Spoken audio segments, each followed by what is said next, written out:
একে electronics lab চ্যানেলটিতে সবাইকে স্বাগতম। আশা করি বন্ধু সব ভালো আছেন। অনেকদিন পর আবার একটি নতুন ভিডিও নিয়ে আসলাম। সেটি একটি নতুন সমস্যা বা ধরতে পারে পুরাতন সমস্যা, কমন একটি সমস্যাও ধরতে পারেন। তো এই বিষয়টি আপনারা দেখছি অনেকেই ভুলেই ফেলেন এবং আমার গ্রুপে অসংখ্যবার এটা নিয়ে অভিযোগ আসছে। সেটি হলো এই যে দেখতে পাচ্ছেন স্ক্রিনে যে বাংলা খাতার মতো রেখা পড়তে আছে, এই রেখা পড়লে আপনারা যে বিষয়গুলো বুঝবেন, যেমন আপনারা অনেকেই জানেন যে এই রেখাগুলো পরে সাধারণত আমাদের 180 ভোল্টেজে যদি সমস্যা হয়, তারপর যে আমাদের এখানে 8 জিবি যে ট্রানজিস্টর আছে সেই ট্রানজিস্টরে যদি সমস্যা হয়, অথবা ফ্লাই ব্যাগের সমস্যা হয়, অথবা এখানে এই যে দেখেন ফ্লাই ব্যাগের যে ফোকাস ভোল্টেজ এখানে যে বাড়ানো যায়, এই যে দেখেন ফোকাসটা যখন আমরা বাড়াই তখন কিন্তু এরকম বাংলা খাতার মতো রেখাগুলো পড়ে।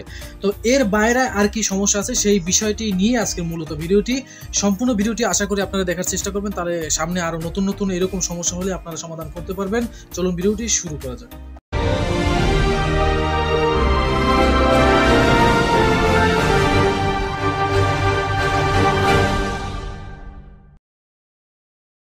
ফিরে আসলাম মূল ভিডিওটির অংশে।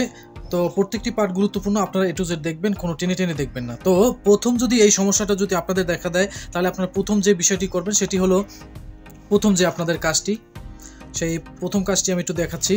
প্রথম কাজটি হলো এই যে দেখেন, প্রথম কাজটি হলো এই ভেরিয়েবলটা আপনারা বাড়াবেন। আবার অনেক সময় আরও একটা জিনিস দেখা যায়, ভেরিয়েবলটা যদি আপনারা বাড়ান তাহলে দেখবেন যে পিকচারে আলো বাড়ে ঠিক আছে, কিন্তু যখন আপনি কমাবেন তখন কিন্তু হবে না, এরকমও হয়।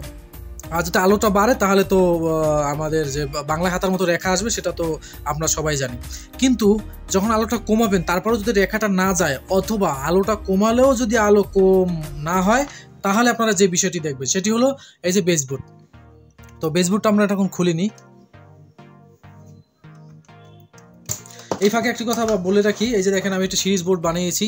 এই সিরিজ বোর্ডটি আমরা একটি সিস্টেম বানাইছি, সেটি হলো যখন আমাদের ওভার ভোল্টেজ হবে তখন কিন্তু এটা 100 ওয়াটের অতিরিক্ত যখন ভোল্টেজ হবে ওয়াট হবে তখন কিন্তু এই যে 200 ওয়াটের বাল্বটি কিন্তু জ্বলবে।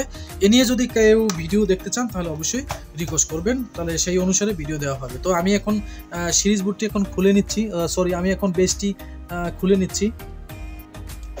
তো বেইজে কোন কোন বিষয়গুলো আপনারা দেখবেন,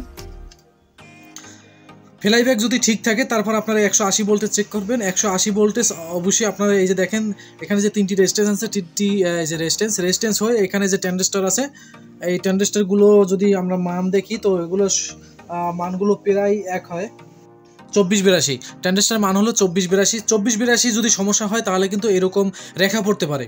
আর এখানে যে দেখেন বিভিন্ন রকমের জেনার ডায়েট এক্ষেত্রেও হতে পারে, রেজিস্ট্যান্স যদি ফল করে এক্ষেত্রেও হতে পারে। এখন আমরা বলছিলাম যে ফ্লাই ব্যাগের আলোটা যদি আমরা কমাই তারপরও যদি স্ক্রিন না কমে তাহলে যে বিষয়টি হবে, অবশ্যই আপনারা এই বিষয়টি হলো এখানে 8 জিবি সেকশন আছে, ব্লু, তারপর যে গ্রিন, তারপর যে রেড, এই কালারগুলো যদি শর্ট হয় সেইগুলো শর্টগুলো এই কম্পোনেন্ট দিয়ে হতে পারে, কিন্তু এই সব যদি ঠিক থাকে তাহলে আপনারা দেখবেন 8 জিবিতে আপনারা ধরবেন। যদি 8 জিবিতে আপনাদের যে মেইন ভোল্টেজ তার আশেপাশে যদি থাকে, মানে 100 ভোল্টেজ প্লাস বা একটু কম বেশি হতে পারে, যদি থাকে তাহলে বুঝবেন ঠিক।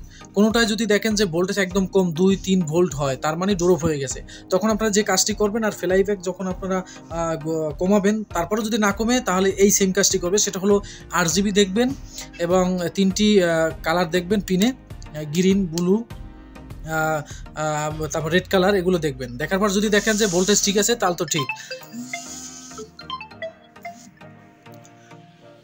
এই 3টি ভোল্টেজ দেখবেন, একটা ভোল্টেজ যদি দেখেন যে একদম 10 ভোল্ট 5 ভোল্ট এরকম হয়ে যায়, তার মানে বুঝতে হবে আমাদের যে পিকচার টিউব সেই পিকচার টিউবটি কিন্তু খারাপ আছে। এখন যদি দেখেন পিকচার টিউব, এরপর সব ভোল্টেজ দেখার পর যদি দেখেন পিকচার টিউব খারাপ, তারপর আপনারা যে কাজটি করবেন, এখানে আপনারা 8 জিবি 3টি যেটা ভোল্টেজ বসে যাবে সেই ভোল্টেজটা আপনারা ছেড়ে দেবেন, সেই ভোল্টেজটা যদি ছাড়েন তাহলে দেখবেন ভোল্টেজ পুনরায় বেড়ে গেছে।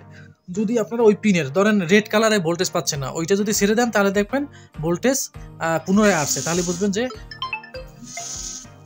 যে 8 জিবি আমাদের শর্ট আছে।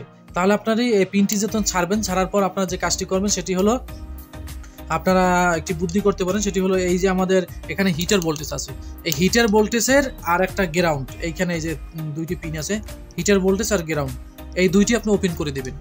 ওপেন করার পর আপনারা ফ্লাই ব্যাগ থেকে ভোল্টেজ তৈরি করা যায়, আমি তো দেখি, এই যে দেখেন এটা একটা ফ্লাই ব্যাগ, এই যে ফ্লাইব্যাক এখানে কিন্তু ম্যাগনেটিং আছে। তো এখান থেকে যদি আপনারা 2টি পেজ দেন তাহলে দেখবেন 4 ভোল্টের মোটামুটি হবে, আর যদি 3টি দেন তাহলে দেখবেন 5 ভোল্ট। যদি আপনাদের 5 ভোল্ট হয় পেছানোর পর, তারপর আপনারা 5 ভোল্টের 5 ভোল্ট রাখবেনই, 5 ভোল্টের কম রাখলে একটু সমস্যা, 5 ভোল্ট রাখবেনই। 5 ভোল্ট রাখার পর তারপরে যে 2টি, একটি হলো হিটার পিন যেখানেই থাকুক, হিটার পিন আর হলো গ্রাউন্ড, এই 2টার সাথে আপনি লাগাই দিবেন। তারপর ওই যেই পিনটা, যেমন যেই পিনটা আপনার শর্ট হয়েছে সেই পিনটা আপনার থাকবে, থাকার পর হিটার ভোল্টেজটা আলাদা করে দিবেন, কারণ হিটার ভোল্টেজের জন্য আপনার কিন্তু ওই ভোল্টেজটি বসে গেছে। হিটার ভোল্টেজ আলাদা করার পর, ভোল্টেজ বানিয়ে দেওয়ার পর তাকে দেখবেন পিকচার টিউব জায়গায় ঠিক হয়ে গেছে। ওকে, আশা করি আপনারা বুঝতে পারছেন। যদি আপনারা সবগুলো কোম্পানির যদি দেখেন সব ঠিক আছে, তারপর আপনারা বুঝবেন পিকচার টিউব শর্ট হলেও কিন্তু এরকম কালার চেঞ্জে বাংলা খাতার মতো এরকম আসে। আশা করি আপনারা বুঝতে পারছেন। তো সামনে আরও নতুন ভিডিও নিয়ে আসবো, power section, stand by section, বিভিন্ন সেকশন নিয়ে আপনাদের মাঝে হাজির হবো, এবং এলইডি টিভির বিভিন্ন সমস্যা নিয়ে। আজকে এই পর্যন্ত, দেখাবো নতুন ভিডিও নিয়ে। আর যদি আপনারা সিরিজ বোর্ডের ভিডিও দেখতে চান তাহলে অবশ্যই আপনারা কমেন্ট করবেন, বেশি বেশি লাইক কমেন্ট শেয়ার করবেন, এবং আপনারা যদি উৎসাহ দেন তাহলে সামনে ভিডিও করতে আমার আরও ইচ্ছা বেড়ে যাবে। তো অনেক ব্যস্ততা থাকি, তারপরে ভিডিও দেওয়ার চেষ্টা করি। আর যারা গ্রুপে জয়েন হতে পারছেন না, অবশ্যই গ্রুপে জয়েন হয়ে নেবেন, এই ভিডিওর ডিসক্রিপশনে লিঙ্ক দেওয়া হবে। ধন্যবাদ কষ্ট করে ভিডিওটি দেখার জন্য।